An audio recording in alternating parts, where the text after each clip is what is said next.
Olá, bem-vindos ao podcast Crer para Viver.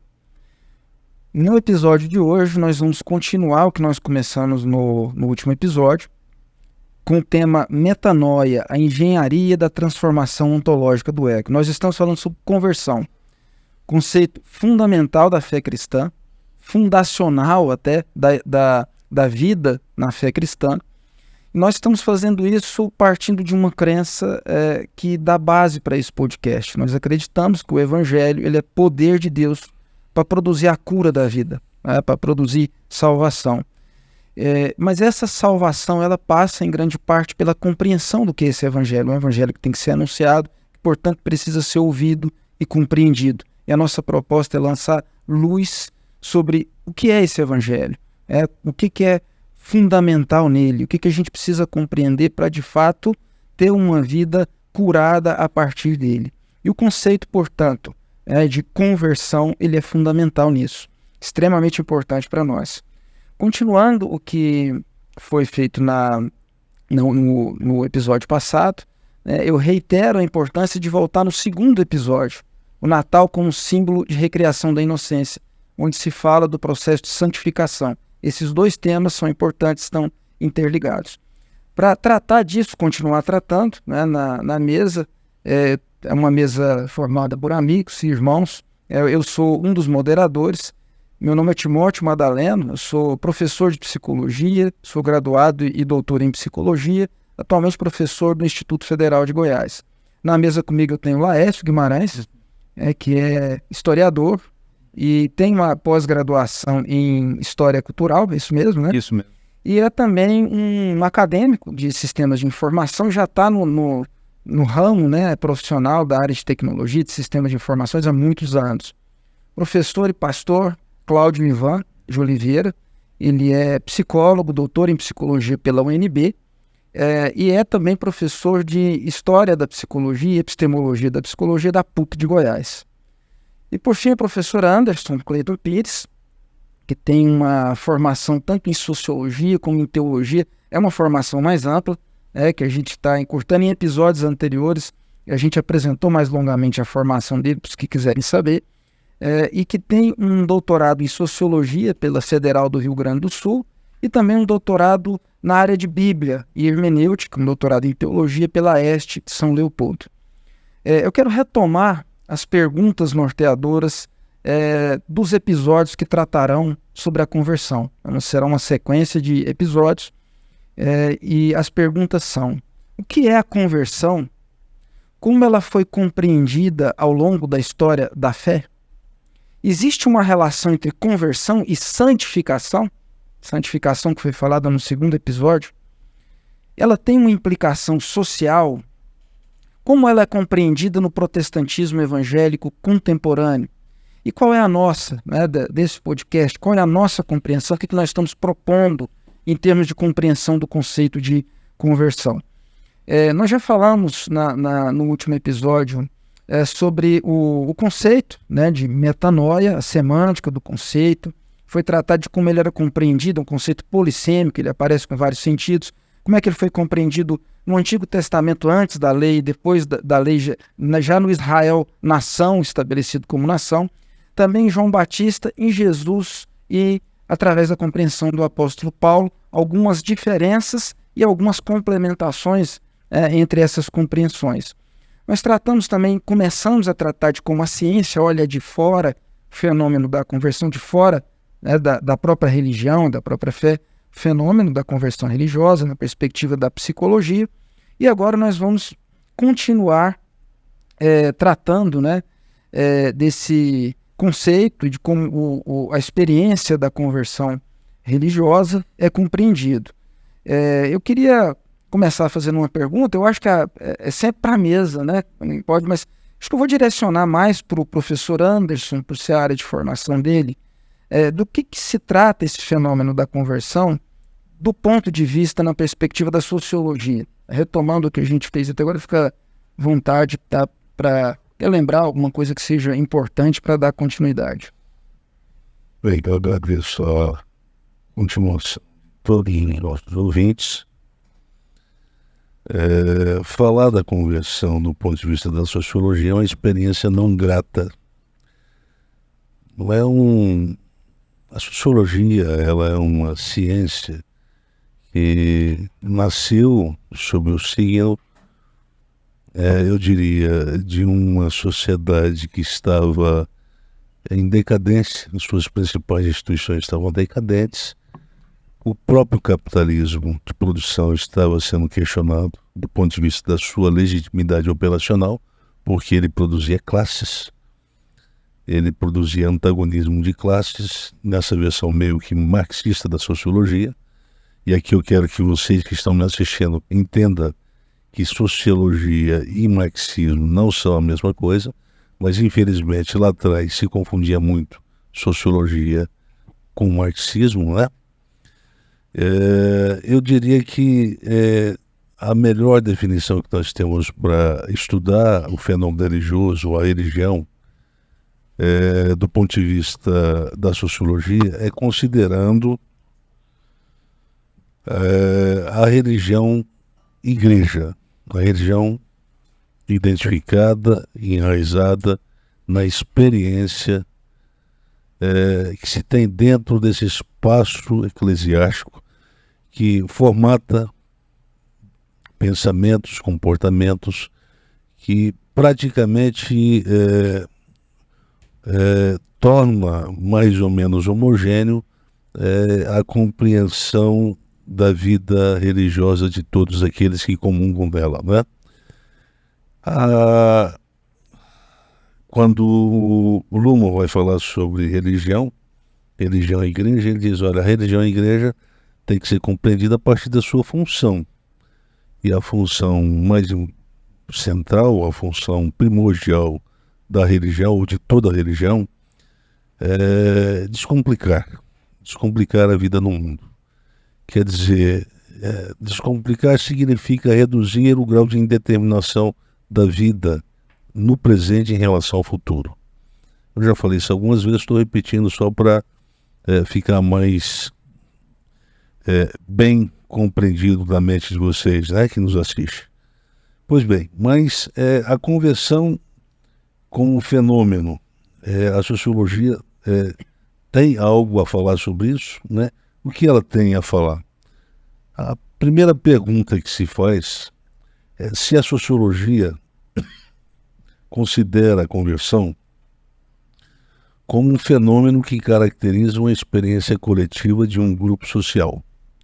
Portanto, a sociologia não está preocupada em analisar uma experiência de um indivíduo, mas de uma coletividade. Porque a experiência na perspectiva do indivíduo acaba caindo naquela, eu diria, naquela armadilha, né? A subjetividade ou o subjetivismo. Aí vira psicologia. Aí vira psicologia. Aí a sociologia migra para o espaço da psicologia e passa a falar em nome da psicologia, o que é uma usurpação. Se torna usurpação. Então, se entende que esse movimento da coletividade é que tem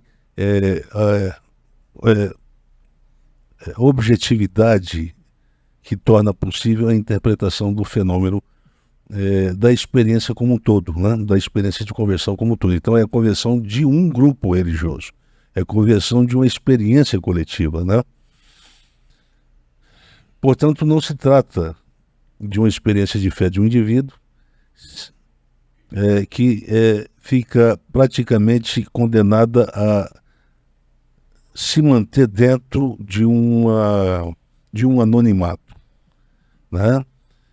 Se a gente pega o texto do Merval Rosa, o Merval Rosa é um psicólogo e também é um pastor, se não me engano ele também é um pastor, é um batista, que a gente lia muita coisa dele. Eu li, quando eu estudei psicologia do desenvolvimento, eu estudei o Merval Rosa, eu tinha 4 volumes, eu li os 4 volumes dele.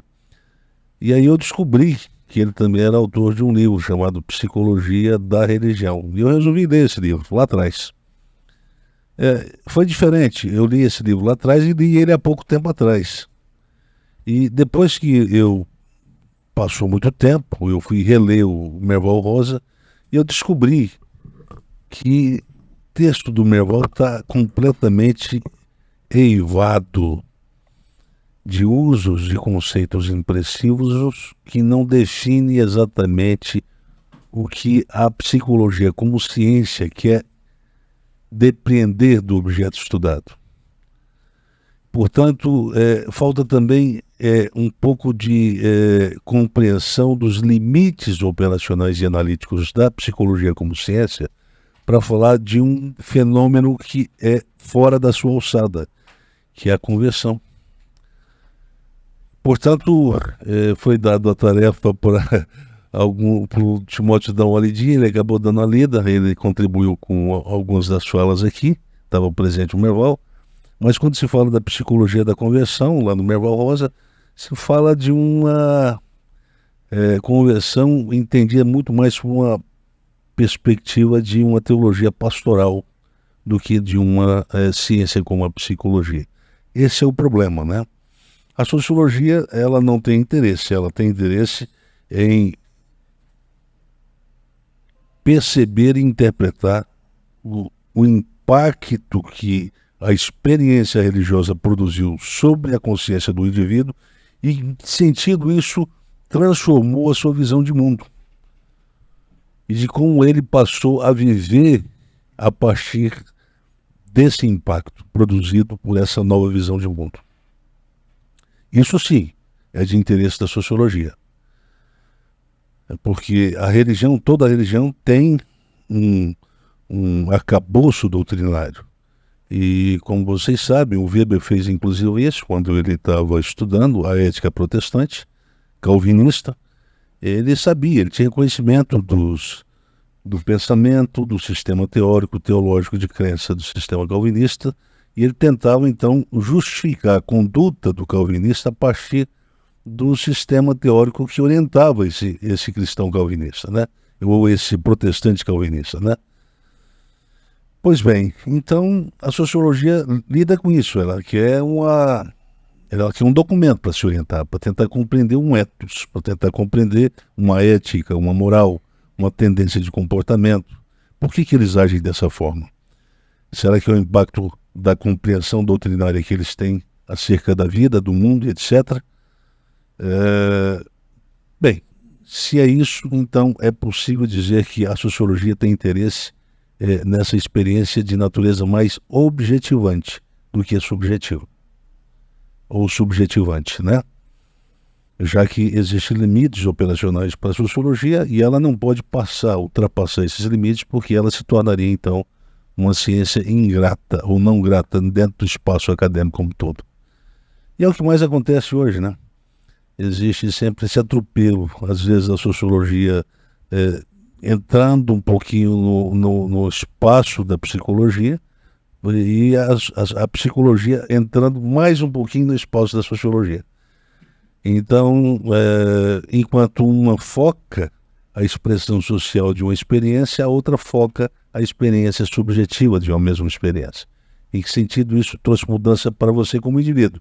Em que sentido isso trouxe mudança para você do ponto de vista do seu agrupamento, do seu engajamento social? Mudou? Não? Você se tornou mais engajado nesse grupo ou você se desenraizou e preferiu procurar outro grupo? É geralmente o que acontece.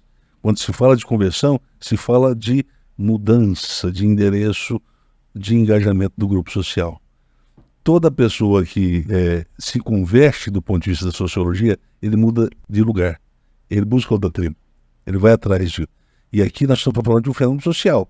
Tribo é agrupamento coletivo. Então é muito comum a gente ouvir, por exemplo, pessoas que tinham um certo grupo de referência afetiva ou social, de repente abandonar. Aí vai saber, mas por que ele sumiu, nunca mais esteve aqui? Não, porque agora se converteu. Então a conversão tem esse sentido. É mudança de endereço social, mudança de engajamento social, ou seja, a conversão produz um desenraizamento de um determinado espaço social para um outro determinado espaço social. Então é por aí que a sociologia faz a interpretação. Uma pergunta, Anderson. Então isso aí a gente pode dizer que uma pessoa que sai da igreja A vai para B, sai da B vai para C, ela está convertendo de uma igreja para outra? Não, ela está Dando de grupo social? transitando. Chamado trânsito religioso. Mas não, ela não está tendo experiência de conversão, se bem que, se forçar da interpretação, dá para interpretar isso, porque hoje as pessoas, à medida que mudam de igrejas, elas mudam também a sua compreensão de fé, de relação com Deus. Se ela etc. sai, por exemplo, se ela sai de uma pentecostal, vai para a tradicional, Muda, está mudando muda a compreensão, né? É uma parte do sistema de crença. Tem pontos em comum, mas tem diferenças. Então, agrega-se algumas crenças e desagrega-se outras, né? Então, não deixa de ser uma experiência de conversibilidade, né? Se bem que eu estou forçando um pouco a interpretação aqui, porque conversão não é exatamente, não tem um sentido cognitivo, não tem um sentido hermenêutico. Eu entendi assim, agora eu entendo assim. Não é só isso. É mais do ponto de vista do engajamento concreto, prático, ético, moral. Eu fazia isso, não faço mais. Isso para a sociologia ou... Isso é do ponto de vista de como a fé cristã. Né? Eu estou mostrando aqui que há uma diferença entre a conversão, não há nesse movimento de trânsito religioso. Você entende? Não existe conversão. Há mudanças, acréscimos e desacréscimos. Ou seja, nem toda mudança é uma conversão. Nem toda mudança é uma conversão. Ou nem todo trânsito pressupõe mudança. Você entende? Ou essa mudança, se existe, se acontece, ela não tem o significado da conversão. A implicação de uma conversão. Tá? Porque conversão é um fenômeno que produz impacto. Tem que desenraizar crenças antigas e colocar novas no lugar. Né? Esse é o sentido. Que tipo de mudança esse fenômeno da conversão preconiza? E aqui eu coloquei aqui para me orientar um esboçozinho aqui. É do tipo que traz uma transformação do comportamento do indivíduo frente à expectativa do seu grupo social de referência? Bem, em certo sentido, sim.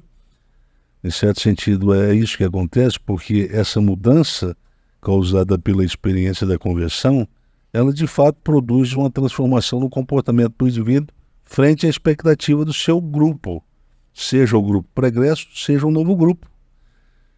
Quando uma pessoa se converte e quando ela migra de um espaço social para o outro, significa que ela também perde a obrigação de reproduzir crenças de um espaço em relação ao espaço novo que ela se engaja.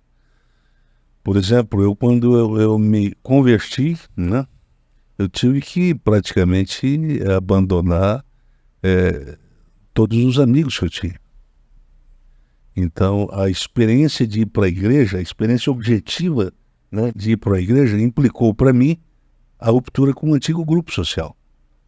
Né? Então, é uma transformação que tem a ver com a criação de uma nova expectativa. Quando eu chego na igreja, a expectativa das pessoas que me acolhem na igreja é de que esse cara precisa mudar. Ele fumava, agora vamos vigiar para ver se ele não fuma mais. Esses são os pecados importantes, né? Fumar, beber uma cervejinha, né? Então as mudanças significativas são essas, mas na verdade as mudanças da qual se trata o fenômeno da conversão, e aqui eu estou saindo um pouco da sociologia, da interpretação da sociologia, são as mudanças que ocorrem na mente que produzem um novo modo de ser, um novo modo de operar na vida. Mas uma coisa não sobrepõe a outra. Primeira mudança tem que acontecer aqui. Essa meia volta vou ver é aqui, uma disposição nova.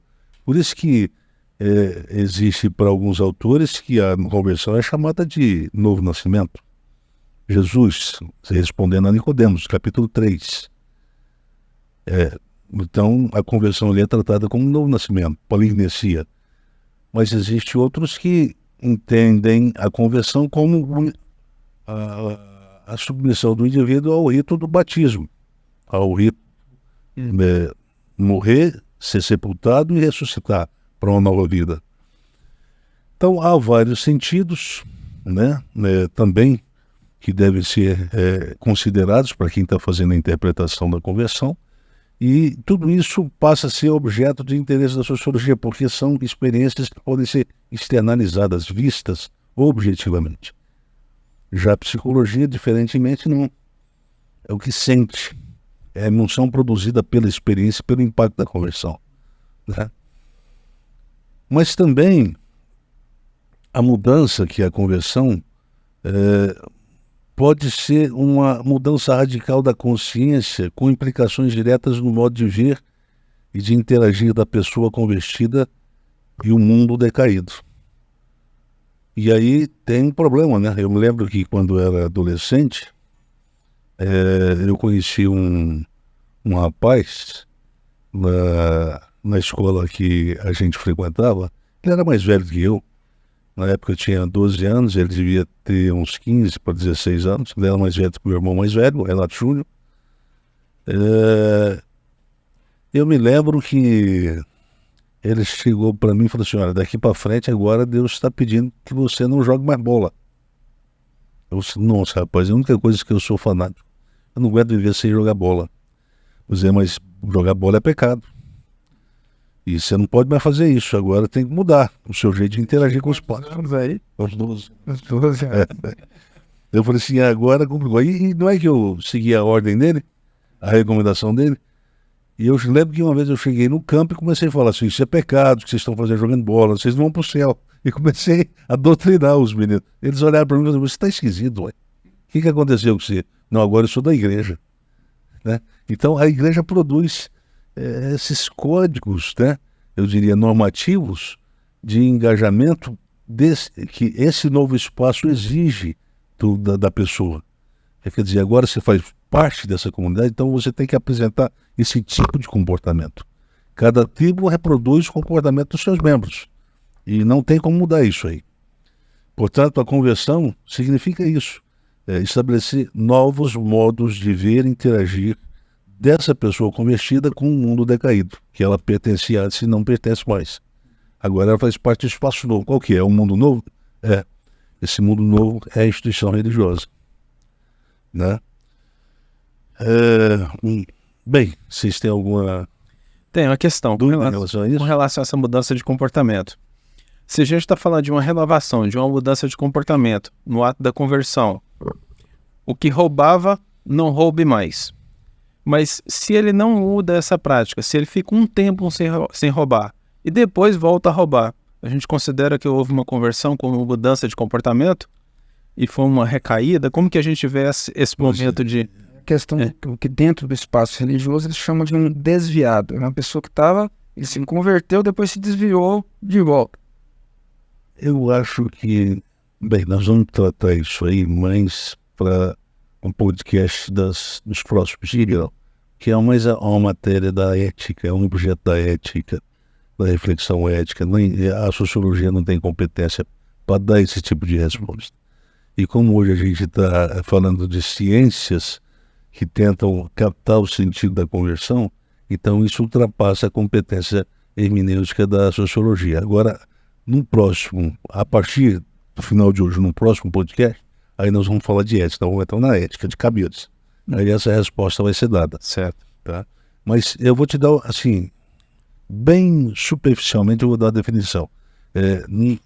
O problema é que você pega um cara que, aquele que roubou e volta a roubar, o roubo, a prática do roubo, talvez tenha se transformado numa doença, uma prática compulsiva. Eu estou falando roubo, mas foi só o exemplo para aproveitar, mas poderia ser qualquer outro comportamento. Mas pode ser uma prática compulsiva. Uhum. É como ver filme pornográfico.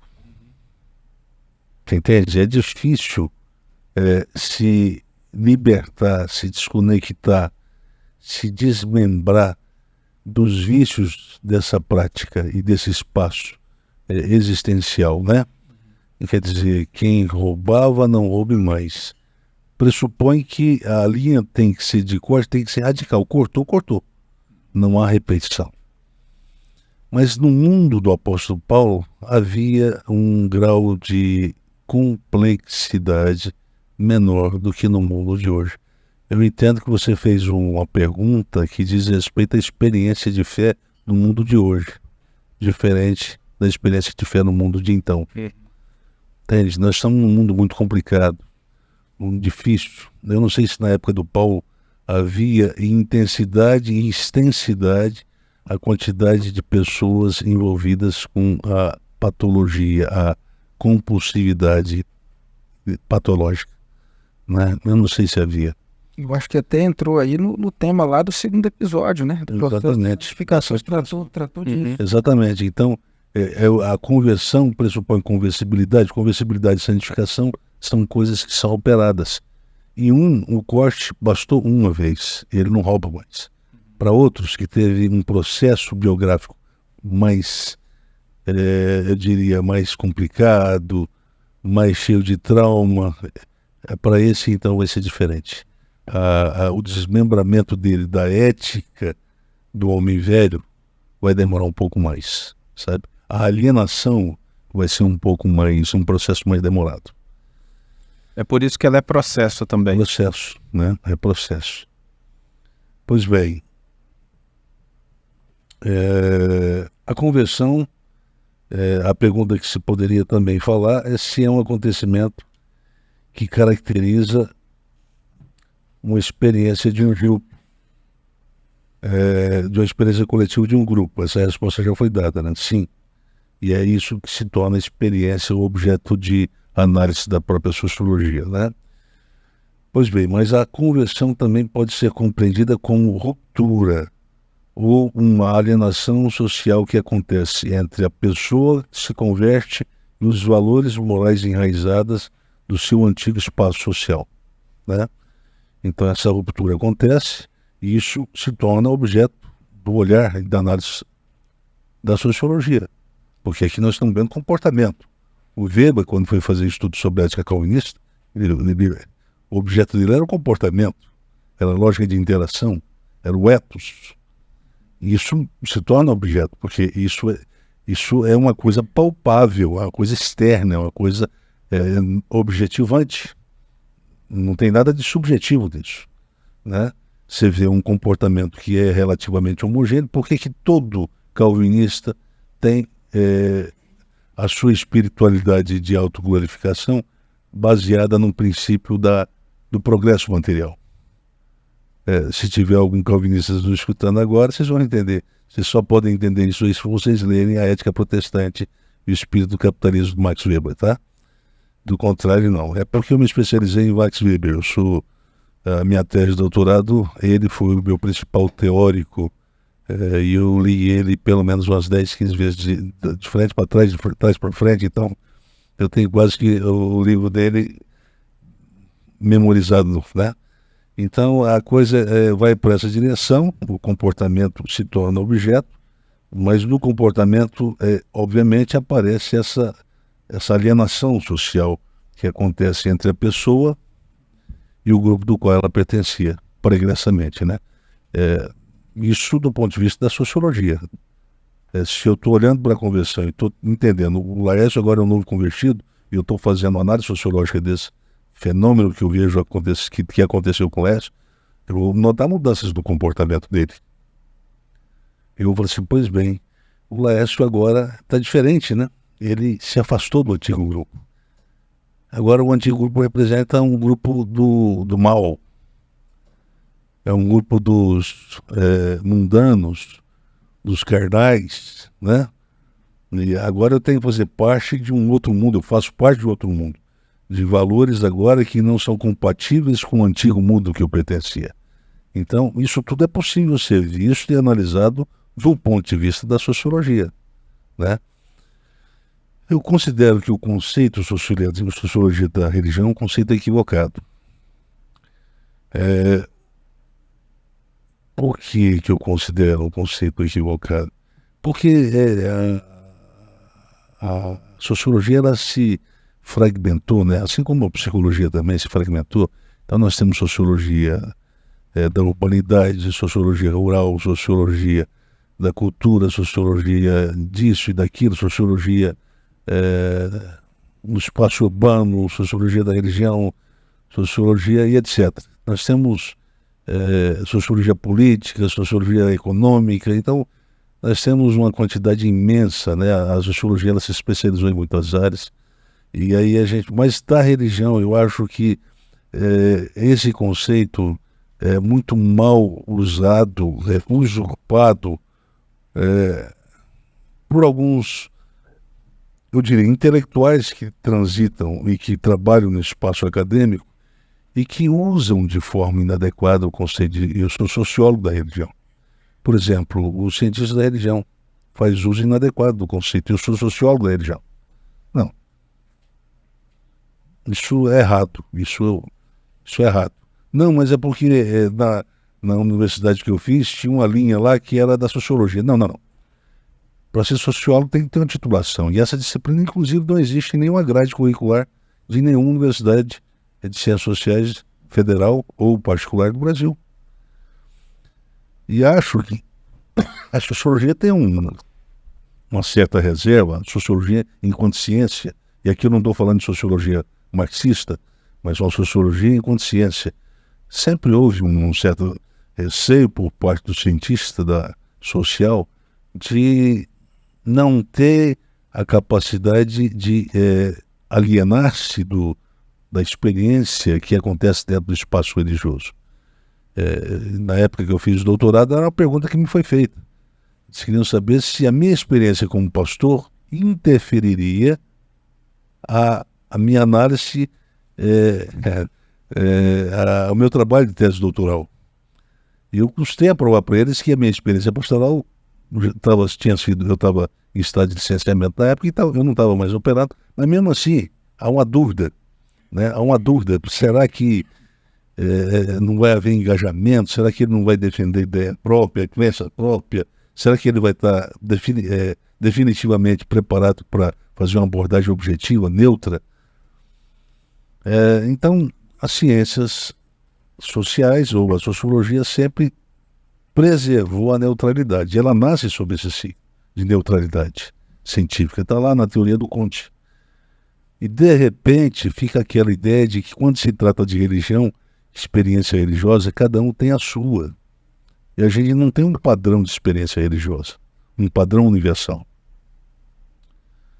Portanto, o que é experiência para o judeu não é a mesma experiência para um católico romano, ou para um protestante, para um calvinista, para um pentecostal, para um cara da igreja neopentecostal.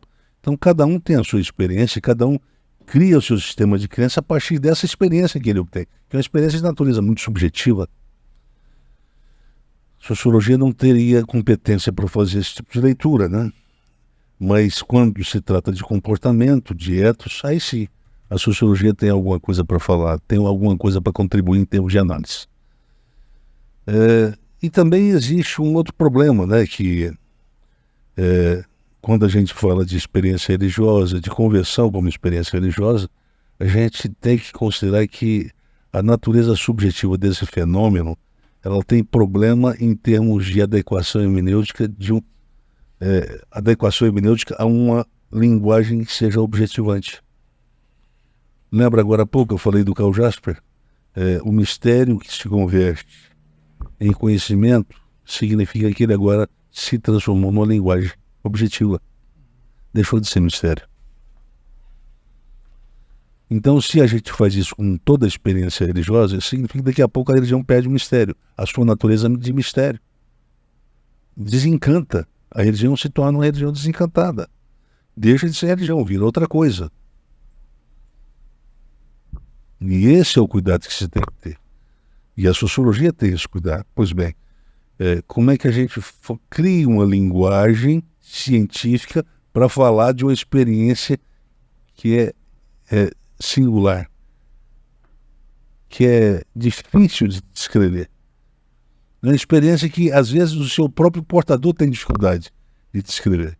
Como é que a gente vai fazer ciência disso? A gente vai escutar, aplicar um dicionário semi-estruturado, blá. Como é que vai ser isso? É complicado nesse sentido. Então, essas são as dificuldades em termos de adaptação ou adequação hermenêutica entre a natureza subjetiva do fenômeno religioso e a criação de uma linguagem que possa expressar em termos científicos essa experiência. Sociologia tem esse cuidado, portanto, quando se fala de conversão, a gente tem que dizer, olha, só posso falar de conversão do ponto de vista daquilo que eu tenho acesso, que é o comportamento, que é a lógica de interação, que é o ethos. Só isso. Agora, entrar dentro da cabeça do cara para fazer leitura do que aconteceu, as implicações emocionais, isso aí não é para mim, é para psicologia. Deixa os psicólogos escorregarem nessa... Deixa eles escorregarem lá. A gente fica em casa fica rindo. A gente só fica rindo, sociólogo, né? Ninguém lá, foi querer entrar onde não era da sua competência. O pessoal lá tentando interpretar a narrativa da experiência de conversão do Saulo para o Paulo. Né? Eles criam coisas, quando eu li aquilo, que eu fiquei impressionado. Aquela tentativa de dizer, olha, esse cara teve uma experiência epilética, ou o que foi? Né? E se existisse a psiquiatria naquela época, será que eles não iam chamar a conversão, tentar enquadrar a conversão a um tipo de transtorno mental? Né? São coisas para serem pensadas, né? Pois bem, para acabar a nossa abordagem da sociologia da conversão, e portanto todo mundo que está escutando a gente está sabendo que na verdade a sociologia não é a sociologia da conversão, mas sociologia de um comportamento do convertido. É o máximo que a gente pode fazer, nada além disso. Tá? E por fim, existe o dilema ético proveniente da experiência da conversão, que é também um outro problema que a sociologia também tem dificuldades, mas pode abordar. Como é que lida com a questão viver no mundo sem ser do mundo? Como é que se lida? Como é que essa experiência pode ser compreendida, analisada e abordada? Porque, afinal de contas, depois do Habermas, a gente descobre que o mundo da vida, na verdade, é um mundo diversificado, né? É um mundo que tem um sentido para um sentido para outro. O seu mundo da vida é diferente do meu mundo da vida, que é diferente do mundo da vida do Cláudio, que é diferente do mundo da vida do... Então nós temos uma viagem marcada, passamos por 10 lugares, em 10 lugares teremos experiências diferentes de um mundo da vida, né? Pois bem, a gente sai do mundo da relativização ética, da promiscuidade moral, da incontinência religiosa, e entramos num mundo de rigor ascético, que é o mundo da religião, de fervor ético. Agora você tem que renunciar ao seu próprio eu. Você tem que viver sempre com escassez. Então, o mundo da religião, ou da ética religiosa, quando descreve a experiência da conversão como sendo exatamente isso, essa transição de um mundo para o outro.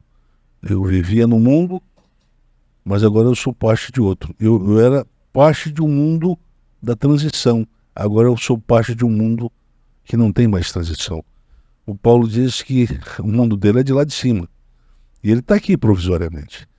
E constantemente o Novo Testamento usa a expressão de forasteiro para decifrar ou para descrever exatamente o perfil ético que deve ter todo o cristão.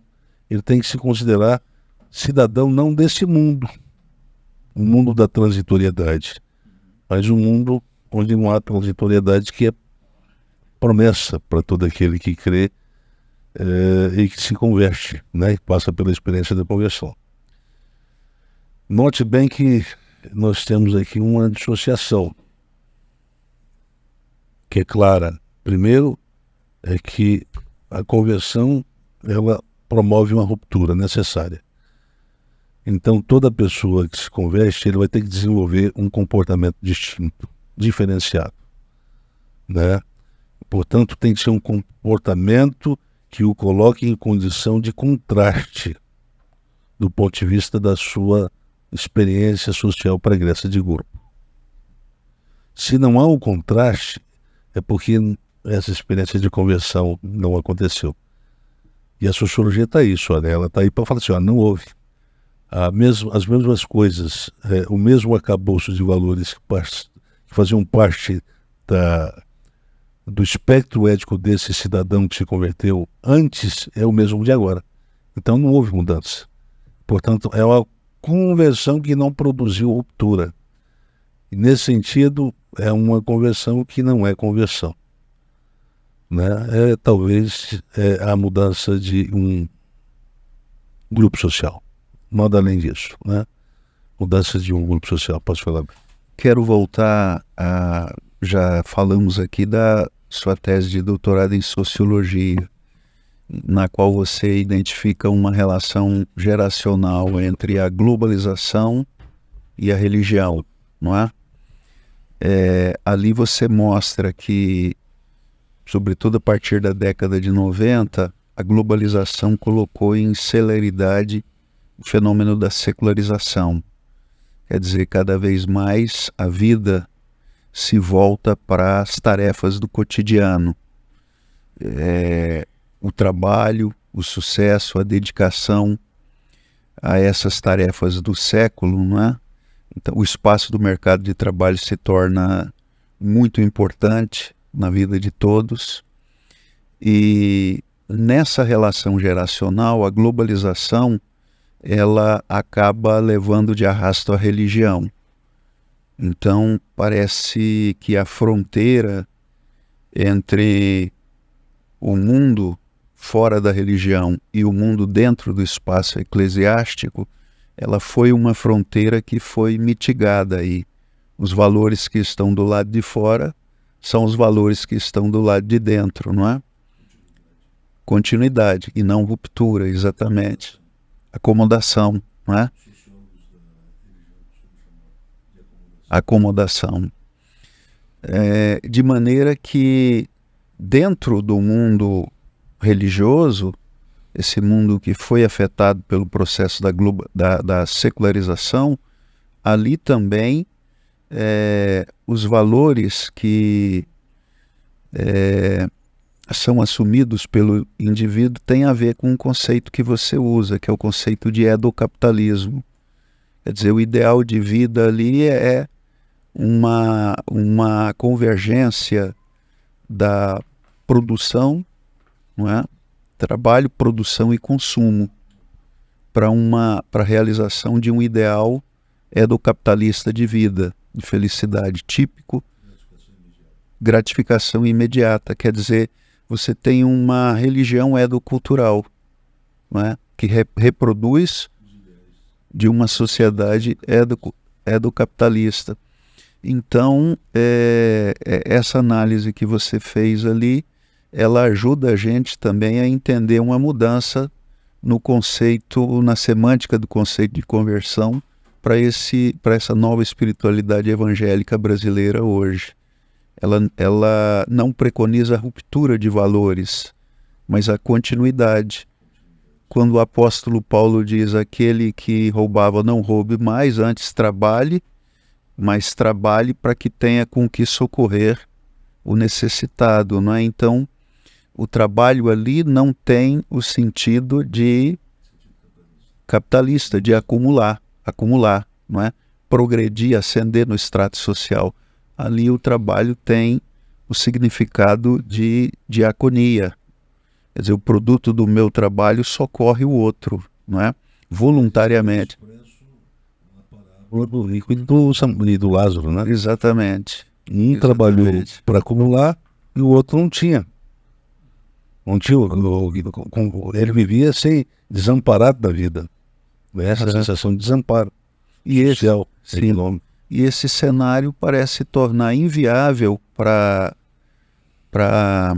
essa religião secularizada brasileira absorver, entender e até mesmo aceitar esse conceito de conversão como ruptura, não é? Ruptura de valores e assumir novos valores. Análise, bota isso depois do nosso podcast, essa análise que ele fez, muito boa. Porque tem isso, a conversão tem que ser uma experiência de ruptura que produz um ethos de contraste. Um ethos de contraste. Aquele que mentia, não minta mais. Então o hábito era mentir, trapacear. Agora, não trapaceie, fale a verdade. Porque somos membros uns dos outros. Portanto, falar a verdade preconiza um ato de justiça e de responsabilidade social. Se você quer preservar a integridade, a saúde mental do seu próximo, fale sempre a verdade. Porque se você começar a mentir e falar a verdade e mentir, daqui a pouco você desenvolve a paranoia dele. Uma suspeita psicótica dele. Você vai adoecer o seu próximo. Se você ficar nessa gangorra. Ora fala a verdade, ora mente. Ora fala a verdade, ora mente. Entende? Veja bem a precisão da recomendação. Essa recomendação parenética, né, do apóstolo Paulo. O cuidado terapêutico que ele tem. A associação entre a saúde mental e o compromisso ético de vida. Como é que as coisas estão associadas de uma forma tão íntima, né? Quando ele fala do trabalho, eu estou enganado ou essa preocupação também tá? Porque para suprir a necessidade do outro. Mas me parece que ele também diz o seguinte, para suprir a sua necessidade, não ser pesado para o outro também. E ajudar o outro. Não, isso é outra situação, Timóteo. É na situação da comunidade tessalônica, onde alguns haviam parado de trabalhar. Ah, entendi. Entendeu? Aí o Paulo diz, olha, já que você está dizendo que Cristo está voltando, e que cruzou os braços e está esperando, não vai fazer mais nada, então para de comer também. Você entendeu? Aí o cara, não, mas aí não dá. Você então começa a trabalhar, para você ter dinheiro para comer, para comprar comida. Mas aí é o trabalho de subsistência, né? É trabalho de subsistência. É comer, é vender o almoço para comprar janta. Mas o sentido é que Jesus é um crítico desse sistema de produção capitalista. Jesus é um crítico disso. Mas Jesus não é socialista e nem comunista. Porque ele admite que, de fato, os pobres sempre vão existir. As classes vão sempre existir. Quando ele fala do pobre é porque é uma relação de contraste com o outro elemento que existe numa sociedade de estratificação, de privilégios, de benefícios. Olha aí, o rico e o Lázaro. O Lázaro é o pobretão e o rico é um personagem de grana, mas a gente não sabe exatamente quem é o nome. Então tem uma sociedade estratificada, tem uma sociedade de classe, portanto, uma sociedade capitalista. Uma sociedade que gera comportamento arrogante, em si mesmado, egoísta. É tudo que a racionalidade capitalista produz. No entanto, Jesus diz, olha, agora a responsabilidade de ajudar e estender a mão para o próximo não é de César, é sua. Capítulo 25 de Mateus. Ele não tenta produzir uma igualdade, vamos acabar com essa não. toda. Não existe igualdade. Ele está chamando quem está ouvindo e crendo a mudar de atitude em relação ao próximo. Porque se você planifica uma sociedade, você quebra a possibilidade da diaconia, o exercício diaconal. Porque nós servimos quem necessita, quem tem necessidade. Nós não servimos quem não tem mais necessidade. Mas se todos têm necessidade, não é como o necessitado suprir as necessidades do outro necessitado. Né? A gente pensa, não tem, é só partilhar. Mas parei, vai partilhar o quê? Se ele não tem nada? Né? Mas por outro lado também a responsabilidade é intransferível. É da pessoa, é do indivíduo, não é do Estado. Eu falei agora há pouco. Portanto, não é o César que tem, não é o César, não é o governador dos palestinos, dos judeus ou do povo judeu que tem que ir lá. Fala assim, olha, está faltando alguma coisa aí, abre a geladeira. Vamos lá ver o que tem. Ele não faz isso. As pessoas se ajudam. E se não houver essa primazia da pessoa de estender a mão diaconal para outra pessoa, não faz sentido a fé cristã. Acabou. Quando eu tive fome, não me deste de comer. Quando eu tive sede, não me deste de beber. É pessoa sendo responsável de carregar outras pessoas. Se isso está sendo ensinado agora, não sei. A gente tem que fazer leitura, todos nós. Isso é ensinamento das igrejas hoje, evangélicas. Eu vejo muito carrão dentro da igreja evangélica. Eu vejo muito crente que mora em condomínios. Não, mas aí também você está... Deus é o Deus da prosperidade, o dono do ouro e da prata. Pois é, isso é um escrito, é uma frase, eu diria, é uma paráfrase que está situado no Antigo Testamento, no tempo dos profetas. Nós não podemos pegar essa paráfrase e lançar para o Novo Testamento. Agora, a fé cristã é que lê essas paráfrases do Antigo Testamento, esses adágios do Antigo Testamento, né? Então, não o contrário. A gente precisa uma hora conversar sobre isso. Talvez a gente faça um podcast para falar sobre isso. De metodologia. Existem diferenças metodológicas de compreensão e interpretação do Antigo e do Novo Testamento. É uma área que eu explorei muito na minha época de doutorado. Acho que parte dos nossos equívocos, né, eu passo lá a palavra para o Cláudio, é porque a nossa compreensão sobre a fé cristã é muito pobre. Nós queremos fazer uma compreensão, propor uma compreensão veterotestamentária da fé cristã. Isso não funciona. Os calvinistas tentaram fazer isso no século XVII e XVIII. Olha o que deu. Olha o que deu. Eles inauguraram uma concepção de futuro sem escatologia. Eles desescatologizavam o processo histórico. Por quê? Porque agora a nossa atenção está para a realidade intramunana. É porque nela que nós precisamos apresentar o indício para saber se nós somos ou não somos os eleitos de Deus. Opa! Então agora ninguém pensa na morte, na vida depois da morte. O negócio é o seguinte, não pensa isso agora não, pensa em trabalhar, produzir. O trabalho que presta é só o produtivo. E o que é o produtivo? É o que produz a acumulação. Aí o cara vira rico, fica rico, dono de uma grande empresa, mas ele não para só aí. Daqui a pouco a mulher dele vai querer uma casinha mais aconchegante, um carrinho mais, etc. Aí um carro só não dá para um, não, vamos dar para isso, vamos dar... Não, eu quero ter um carro também diferente. Aí vai compra 2 para ele, 2 para a esposa, 2 para os filhos, para cada filho, e aí vai. Resta saber se essa ética é compatível com a ética do Novo Testamento ensinado por Jesus e por Paulo, o apóstolo. Então, se a gente for honesto, nós não teremos como não admitir que há uma incompatibilidade irreconciliável entre essas duas éticas. E quando se fala em conversão, se fala em contraste. Não há uma comunidade de convertidos que não seja uma comunidade de contraste. Contraste é isso, é preto e branco. Tá? Mas, Cláudio ia fazer uma pergunta.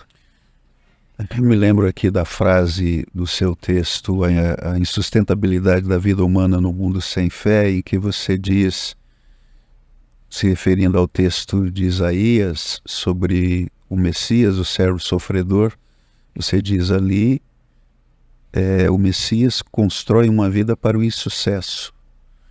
Portanto, pensando isso à luz do que está sendo dito hoje, se a fé cristã está dizendo que modelo de vida e valores é construir uma vida para o insucesso, a renúncia ao sucesso e à glória nesse mundo, isso nos ajuda a entender por que a fé cristã se tornou motivo de escândalo para o mundo religioso contemporâneo. Mais especificamente, eu acho que nós estamos dialogando com o mundo evangélico, não para produzir uma ofensa, uma agressão, mas para produzir uma compreensão, um chamado, não é?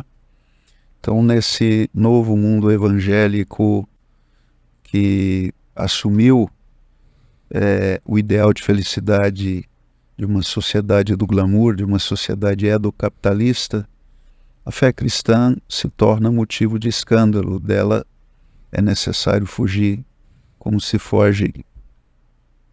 Mas você gosta disso aí. Como no dito popular, como o diabo foge da cruz. Né? Eu estava pensando nesses dias, eu falei, eu preciso compartilhar isso aqui, senão eu vou acabar me esquecendo, né? Mas eu estava lá em casa, sentado em algum lugar, não sei se era na cama, no sofá, e aí eu pensei, a teologia de confissão positiva foi uma forma muito inteligente da sociedade capitalista de construir uma religião que pudesse responder às demandas do capitalismo.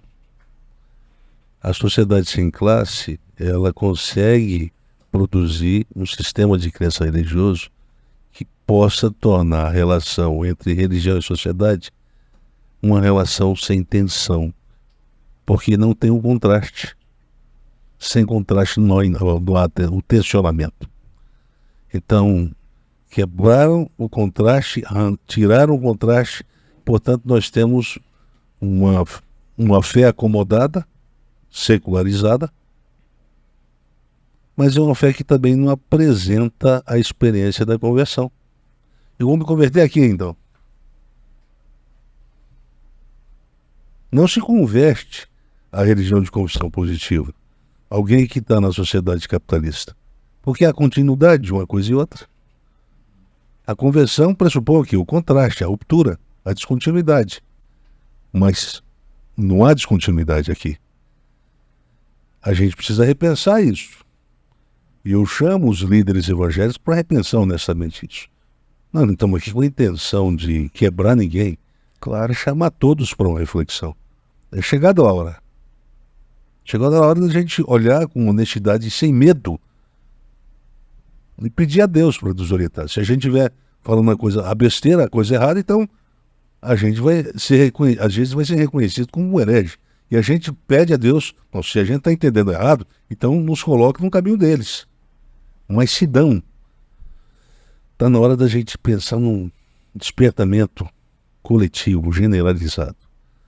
O evangelho é poder de Deus para produzir cura, mas ele precisa ser pregado sem o medo de criar um desconforto em quem está acomodado a um estilo de vida fora do que o evangelho propõe. Isso aí. A gente tem tempo para mais... Eu posso usar os 17 minutos? Claro. Dentro do que a gente se propôs, falta um pouquinho ainda, né, para ter um fechamento da conversa que faça sentido para quem está acompanhando desde o início, né? Sim. A gente dá uma hora aqui. Eu acho que ficou claro o que significa conversão enquanto experiência religiosa para o olhar e análise da sociologia. Só pode ser falado sobre conversão a partir do comportamento, do ethos, da lógica de interação. Sem isso, eu não tenho acesso ao fenômeno da conversão, né? Diferentemente da psicologia, né? Psicologia. Pois bem, então nós apresentamos a conversão sob a perspectiva da psicologia enquanto ciência, apresentamos a experiência da conversão sob o olhar da sociologia enquanto ciência, mostramos que existe uma variação semântica do conceito e, portanto, o conceito de metanoia, ele não é unívoco, ele é polissêmico, portanto, tem que se tomar cuidado de não fazer uso de um conceito situado no Antigo Testamento para o Novo Testamento. É outra história. Se humilhar em se converter não pressupõe ruptura moral e criação de uma comunidade de contraste, como é no Paulo. Vós sois a luz. Quando Jesus fala da luz, é uma comunidade de contraste. Luz, trevas. Acho que ficou claro isso, né? E agora sobrou então para a gente a última parte, que é uma parte muito interessante, eu diria que é a parte mais Essa é a última mesmo? extraordinária, é a última, mas eu acho que não sei se vai dar para falar dela toda, não. Se fosse falar dela toda, talvez a gente precisasse mais de 17 minutos. Não é. Mas vamos ver se eu dou conta. Mas a nossa proposta desse tema é um tema tão fundamental que a ideia é que sejam feitos vários episódios explorando essa ideia. Sim. Então, se a gente conseguir fechar a conversa até onde for possível, Sim. a gente tem bastante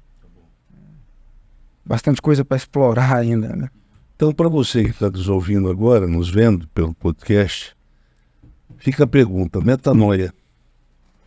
Metanoia. Do que se trata? Afinal, que tipo de transformação a metanoia preconiza? O que é a transformação na perspectiva da experiência de conversão do indivíduo?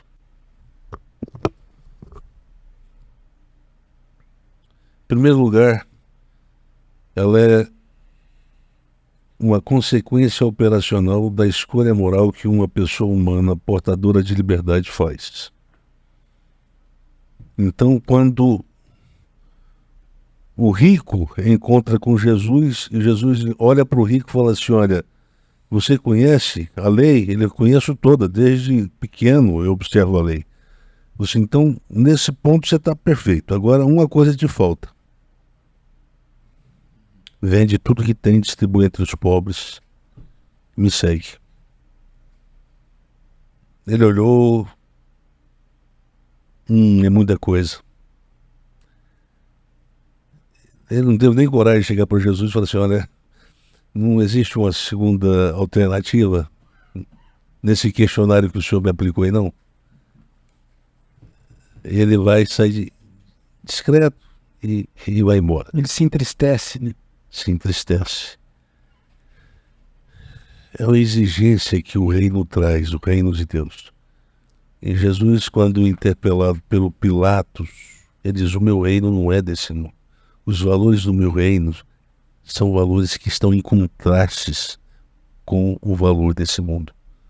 Os valores desse mundo, um valor desse mundo, acumular. O valor desse mundo. No meu é repartir. O valor desse mundo, olha, uma mulher que foi pega em flagrante adultério, mate. Em flagrante, para a vergonha ficar maior. Em praça pública. Jesus diz: olha, os valores do meu reino é diferente. Quem não tiver cobiçado, nunca tiver cobiçado, e nem cometido pecado algum, Jesus pega a pedra e fala assim: olha, tá aqui, ó, pode pegar da minha mão. É a maior. Você aqui é para acertar na testa e matar. Ninguém teve coragem. Porque ali ele não está falando de aplicação da lei. A aplicação da lei não é justiça para Jesus. Se eu poupo um, eu tenho que poupar todos. Se eu não poupo um, todos têm que morrer. Princípio de justiça. Não é princípio da lei. Jesus, se aplicasse a lei, ele cometeria uma injustiça. Porque puniria uma e preservaria outros. A sabedoria é porque ele pertence a um outro reino. E, portanto, diz, o Evangelho, ele representa os valores desse reino aí. E esse Evangelho tem poder para salvar, para curar. E o que ele cura? Ele cura o ego. Ele exerce uma cura ontológica do ego. O que significa isso? Uma cura no modo do ego operar na vida enquanto pessoa. Isso que é a cura moral. E é isso que é o ideal do ego da conversão. Não, agora você disse o título do episódio. Exatamente. Ele está propondo, ó, engenharia de transformação ontológica do ego. Então estou dando a resposta. A afirmação está vindo aí. Esclarecimento sobre o que isso significa. Pode falar. Você citou passagem do jovem rico, não é? Você fala que a conversão nos chama a uma vida na verdade. E esse texto faz uma revelação muito sutil, porque o jovem rico diz que ele quer herdar o reino, não é? E Jesus fala para ele, então, quais são os mandamentos, e ele diz sobre amar a Deus, não é? E amar o próximo. E ele diz que tem feito isso. Aí Jesus diz para ele, então, vende tudo que você tem e dá aos pobres. E nesse momento, como você disse, ele vira o rosto e vai embora, ele se entristece. O que se apresenta aí, no caso do jovem rico? Uma descontinuidade entre a crença afirmada e o modo de vida. O modo de vida. Então, o texto revela Um ego adoecido. Um ego adoecido. O jovem rico é um aletofóbico, porque ele apresenta uma identidade pública de um homem piedoso, religioso, não é? Justo, mas no momento que ele é confrontado a estabelecer uma coerência entre o modo de vida, a distribuição da riqueza e a afirmação que ele havia feito, não é? De amor ao próximo, aparece a descontinuidade. Então, não houve uma ruptura com a vida na mentira, não é? Aliás, a mentira... Rapidinho, só porque é um conceito que apareceu e talvez quem não está habituado, isso deve ser tratado em outros momentos. Mas rapidinho, o que seria o aletofóbico? Aletofóbico é uma espécie de persistência em escondendo a verdade na caverna da mentira. Isso. Boa, o que o jovem rico fez, né? Tem uma fobia da verdade. Né? Por quê? Porque a afirmação de que ele conhece e pratica a lei, observa, é incompatível com a riqueza que ele tem. Se você observa o mandamento e pratica, amarás o teu próximo como a ti mesmo, então queira para o teu próximo o conforto que tu tens para ti. Mas aí não... Agora imagina, queira para os teus próximos o mesmo que você usufrui. Quer dizer, significa que para os próximos são muitos. Não dá para dividir R$10 para dar aos próximos aquilo que eles precisam para ter suas necessidades legítimas supridas. Então é preciso vender a fortuna. E a fortuna é o resultado de uma vida que acumulou. Essa é a expressão do Marx, né? Acumular. É o princípio do capitalismo, da economia da sociedade capitalista. Eis a lei e os profetas, diz o bandido, desculpa, o Karl Marx. Mais interessante, né? Porque a metanoia, ela deve ser compreendida como um fenômeno que precede uma nova disposição psíquica. E que nova disposição psíquica fez? A palinnesia, expressão grega que significa novo nascimento. Novo nascimento significa voltar do zero para começar de novo. Reaprender tudo. Esse é o sentido de novo nascimento. Reaprender tudo e fazer tudo de novo. Mas isso vai dar trabalho, você pode dizer. Mas esse é o sentido, meu. Você não trabalhou até hoje, meu filho. Você precisa trabalhar na vida. Mas não, eu trabalho, eu tenho profissão, eu já tenho até minha previdência garantida. Não, esse trabalho aí não tem valor para o nosso reino. O trabalho que tem valor para o nosso reino é o que você nunca tem preguiça de fazer. Esse é o trabalho. O que você tem preguiça de fazer é o trabalho que tem valor para o reino de Deus. Esse trabalho que você tem é um trabalho que é abominável. Você sacrifica o outro para obedecer essa agenda, a agenda do trabalho produtivo. Isso é um problema. E se os evangélicos tomassem consciência disso e repensassem o seu ethos e o tipo de lógica de interação que eles estabelecem entre eles, baseado nesses princípios que eu tenho que aproveitar o meu dia para realizar trabalho produtivo, não sei. Eu não sei se a gente pode ver cristão dentro das igrejas evangélicas. Não, eu acredito que tem. Falta esclarecimento. Nós não viemos aqui para bater em ninguém. Esclarecimento. Paulo diz, olha, nós precisamos esclarecer os nossos irmãos. Esclarecer. Jesus diz, olha, perdoa, porque eles não têm esclarecimento. Eles não sabem o que falam. Então esse é o sentido, né? A metanoia também preconiza um tipo de movimento psicomoral produzido pela consciência operacional do ser humano com um novo sentido moral. Tampa. Por isso é chamado literalmente de meia volta. Não é? Meia volta, vou ver. Meia volta, vou ver. Meia volta porque aquilo que você fazia não pode ser feito mais. É ruptura, é contraste. Se você não tinha compromisso com a verdade, não é falada, é a verdade vivida. E aqui nós estamos pulando para a parte do próximo podcast. Eu vou falar na conversão fundamentado nesses 3 valores basilares da ética cristã. Agathosune, de Kaiosune e Aletheia. São os 3 conceitos. Verdade, justiça e bondade. Então, quem é filho de luz? Vós sois luz, Jesus diz. Vós sois luz. E o que significa ser filho da luz? Aí o Paulo responde. Os frutos da luz. Verdade, justiça e bondade. Então, vocês querem compreender como é que se processa a conversão? Caminhe nessas 3 trilhas. De hoje até o fim. De hoje até o fim. Mas aí é complicado.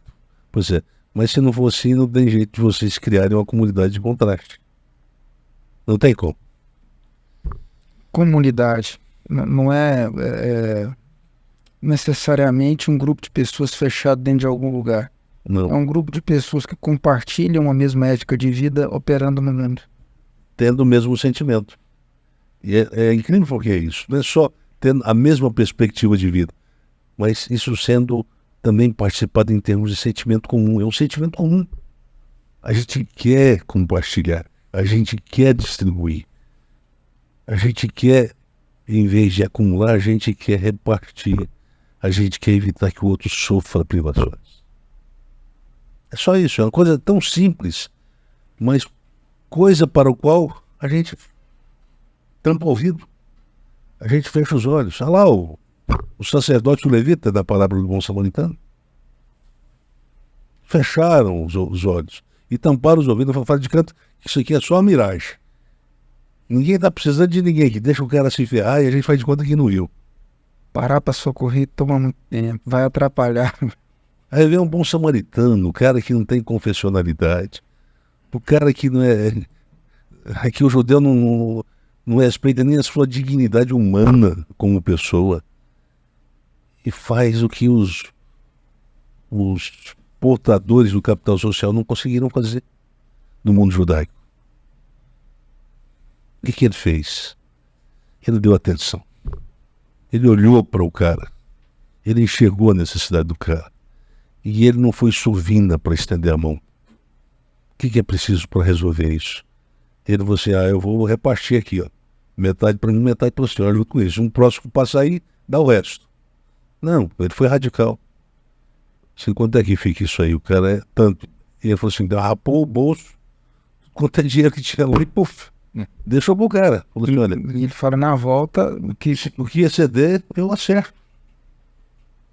Aí Jesus diz, esse é o cristão. O samaritano. O modelo de vida do samaritano é que todo cristão tem que seguir. Não do judeu. Um carinha que só ajuda os familiares. O judeu só ajuda judeu. O judeu só ajuda o seu grupo de amigos. Quando não faz parte do grupo de amigos, fala assim, olha, eu preciso ajudar. Eu tenho 150 aqui, R$100, 150. Tá bom? E quando é do grupo afetivo, da família, eu estou passando necessidade. 1.500 aqui, toma aqui para você. Por que é assim? Por que é essa diferença? porque ele não faz parte da sua família, do seu grupo de amizade, de referência afetiva? Isso não pode ser critério. Veja bem onde a fé cristã está levando a gente. Para esse extremo de vida que a gente não suporta. Viver numa sociedade capitalista como a nossa. Está judiando de nós. Senhor, tem de piedade. Tira a gente desse mundo capitalista. Não tem gente civil, senhor, aqui. Sim, pois é, então...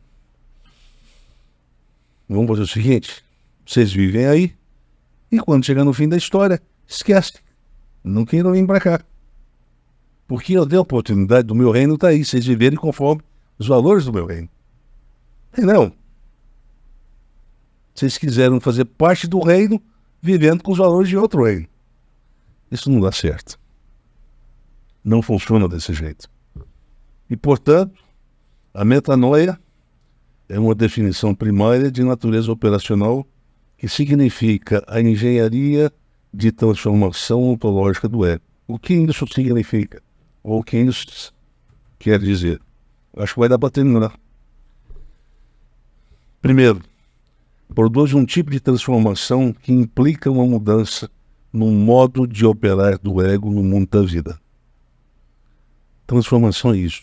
É ontológica porque é um modo de operar na vida. Por isso é ontológica. É a transformação ontológica do ego. O ego é a consciência da pessoa.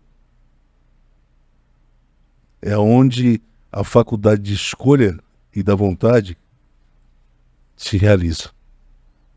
Se afirma. É por causa do ego que a liberdade se afirma como tal. Como vontade para operacionalizar uma escolha.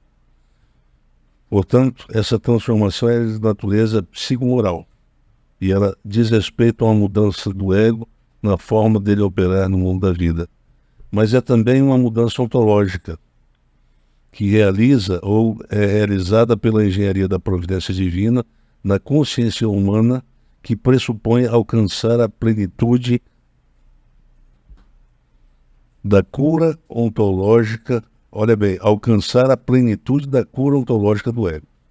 Portanto, quando a pessoa se converte e se compromete com a ética do reino de Deus, o destino dela é se curar por completo. É a cura ontológica completa, é curar-se no modo de operar na vida do mundo, ou no mundo da vida. E quando a gente tem uma vida plenamente curada no mundo da vida, do ponto de vista operacional, me diga lá que psicopatologia vai conseguir sobreviver na gente. Alguém pode me apontar? Me chama o maior dos terapeutas. Eu quero ver se ele vai conseguir me provar de algo que não vai para essa direção. Ainda que seja um processo. Lembrando do episódio 2, no qual a gente precisa de uma ajuda. Processo, por isso que eu digo que é um ideal. E a gente precisa da ajuda que vem de lá para cá. Sim, é um processo. É um processo, por isso que ele se torna ideal, se torna o ideal do ego, o ideal da consciência do ego, né? E por meio dessa metanoia, dessa mudança ontológica, se objetiva a realizar uma reconciliação moral radical entre o eu e a pessoa. Presta atenção, aqui quem está escutando. É uma reconciliação, isso é a desalienação. Desalienação significa reconciliar a pessoa do eu, ou o eu da pessoa. Em sua forma de viver no mundo da vida para a qual ela renasce. Então ela renasceu para uma nova vida e agora o eu tem que estar reconciliado com a pessoa. O seu eu com a sua pessoa. E agora não haverá divisão, não haverá etofobia. Você não vai precisar mascarar por trás de uma identidade social. Você vai, o seu eu e a sua pessoa vão se apresentar dentro do espaço privado ou fora do espaço privado, com a mesma lógica de interação. Curada. O seu ego estará curado. O ego estará curado. A voz não apareceu e agora aparece, né? E por último, que valores fundadores aqui eu entro então no tema já do próximo podcast, que valores fundadores devem configurar a estrutura axiológica desse novo modo de viver do ego e servir de nova bússola moral para a operacionalização ética do novo homem, do grego kainé antropon, em sua inserção no mundo da vida. E aí a resposta que já pode ser dada agora para incitar uma reflexão para o próximo podcast, de Kaiosune, Agathosune e Aletheia. São os frutos da luz, e todo filho da luz tem que apresentar, porque a vida de conversão tem que ser vida na perspectiva desses 3 valores morais que são fundantes da vida cristã e fundamentais para a fé cristã. Sem a prática desses valores, ou não fundamentados nesses valores, nós estamos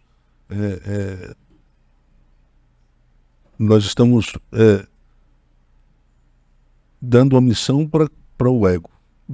Uma conversão. Bondade, justiça e verdade. Verdade. Nós estamos dizendo que a conversão é uma conversão que tem orientação, que tem bússola.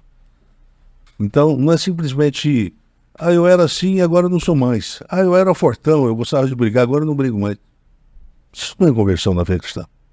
Eu conheci um senhor, há muito tempo atrás, que dizia que era lutador, muito violento, e que depois que ele foi para a igreja, ele se tornou um cara manso. Eu diria o seguinte, ele se converteu segundo a linguagem da igreja. Mas isso não é conversão segundo a fé cristã. Porque segundo a fé cristã, o modo de operar do ego, depois da conversão, tem que ser orientado por esses 3 valores. O valor da verdade, portanto o ego deixa de ser litofóbico. O valor da justiça, portanto o ego deixa de ser autossuficiente, egoísta e ensimesmado. E o valor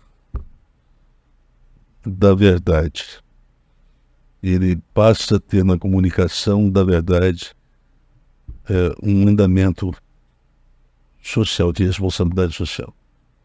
Eu tenho que falar a verdade para manter e preservar a saúde do meu próximo. Do contrário, eu posso contribuir para que ele se torne uma pessoa mentalmente doente ou desenvolva algum tipo de psicopatologia séria, que vai comprometer o equilíbrio psicológico do ego de tantas pessoas com as quais ele interagir. Que era valentão e deixou de ser, ao dar essa explicação, ele está sendo simplista. Não é que isso já possa fazer parte do quadro, né, de mansidão, da bondade, mas ele está tentando colocar isso como uma evidência e está deixando um monte de coisa importante de fora. Olha, ele pode até continuar sendo violento, desde que esteja para ser violento em nome das causas da justiça, da verdade e da verdade. É para defender o mais frágil. Exato, defender o mais frágil. Agora, deixar de ser violento só porque deixou de ser violento, isso em nada é a mesma coisa. Né? Não, o cara era assim, se vê, ele não conversava, ele era um cara que agredia muitas pessoas com uma fala. Agora não, ele se tornou uma outra pessoa. Isso não é conversão. Tem gente que abandona a fé cristã por quê? Porque não deu para o eu convertido uma meta para viver. E qual é a meta para viver que tem que se dar para o eu convertido? Verdade, justiça, verdade e bondade. Isso aí nós vamos falar no próximo podcast. Aliás, nós vamos gastar 2 ou 3 episódios para falar sobre isso. Vai ser muito rico, transformador e curador para o ego. Então, 2 ou 3 para além do de hoje. Para além do de hoje. Dos 2 últimos, né? Do anterior. Vamos ver se a gente consegue fazer em 2, mas eu não sei se a gente vai conseguir. Então, agradeço pela presença de todos que foram persistentes em escutar até agora e passo a palavra para os demais membros da mesa, né? Alguém quer acrescentar a conversa, mais alguma coisa? Seria tocando estado, senhor? Não, eu acho que, na minha parte, eu acho que ficou muito bom e o tempo já chegou ao fim, né? Mas muito bom. Tive uma experiência muito boa aqui hoje. Eu também quero só relembrar um fato que foi dito, que isso é uma questão individual. A conversão é uma questão individual. Você não pode terceirizar ela para outras pessoas fazer. E o exercício da verdade, da bondade, da justiça também é individual. Não adianta terceirizar. Eu acho que isso ser transferida, né? Então acho que isso é muito importante a gente frisar e lembrar disso. Ninguém aqui também tentou dizer que o cristão se torna fiscal de quem está convertido e não está, para apontar o dedo, né? Isso é importante. Bem, a gente encerra aqui o episódio lembrando que esse tema continua sendo explorado. Então, se você quer continuar compreendendo, né, esse fundamento importante da fé, que é a conversão, se prepare, porque a gente vai continuar explorando a partir desses 3 princípios: bondade, justiça e verdade. E uma coisa fundamental que eu esqueci de dizer no início, né? Para que essa pregação do evangelho, que é o que eu acredito que a gente está fazendo aqui, com a intenção de produzir cura, chegue mais gente, é muito importante que vocês, além de se inscreverem no canal no YouTube, curta cada vídeo que a gente coloca, sejam os cortes, sejam os episódios completos, e compartilhe com outras pessoas. Porque além da sua divulgação, o próprio algoritmo, né, do YouTube, ele começa a recomendar para outras pessoas. Então a gente conta com quem vê sentido, se alguém é tocado pela pregação que a gente está fazendo, que ajude a gente a fazer isso a chegar em mais pessoas. Muito obrigado e até o próximo episódio.